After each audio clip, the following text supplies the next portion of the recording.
আরে জামাই সেজে আমি হাজির হয়েছি, উপহার কি কি পাবো লিস্ট করেছি। শাশুড়ি মা কোথায় গেলেন? এই দেখুন কি এনেছি, মিষ্টির প্যাকেট আর এই যে মাছ। শাশুড়ি মার হাতে যা খাবো না। ও বাবা, জামাই বাবা তুমি এত সকাল সকাল? বসো বাবা, বসো বসো বসো। আমি একটু স্নানে গেছিলাম বাবা। হ্যাঁ বাবা, তুমি কি সব বাজার করে নিয়ে এসছো এত সকাল সকাল?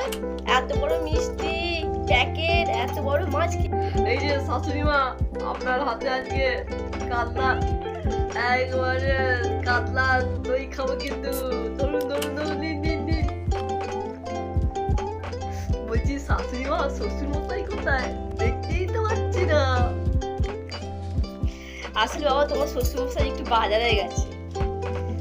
শাশুড়ি মা, আপনাকে একটা কথা বলার ছিল।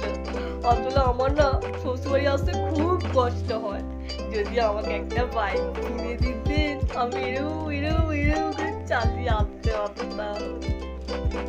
ঠিক আছে বাবা জামাই, তুমি একটু বসো, আমি তোমার জন্য ব্যবস্থা করছি। তুমি যাতে মোটর সাইকেল চালিয়ে আমার শ্বশুর বাড়ি আসতে পারো, আমি সেই ব্যবস্থাই করছি। একটু বসো বাবা, এই সময় তোমার শ্বশুর মশাই নেই।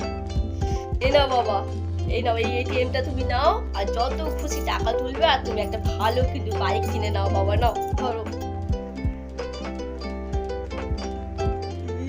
শাশুড়ি মা, আপনি বড্ড ভালো, খুব ভীষণ।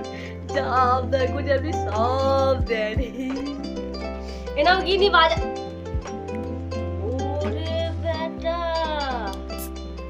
তার মানে আমি বাড়িতে না থাকলে এইসব হয় বুঝি?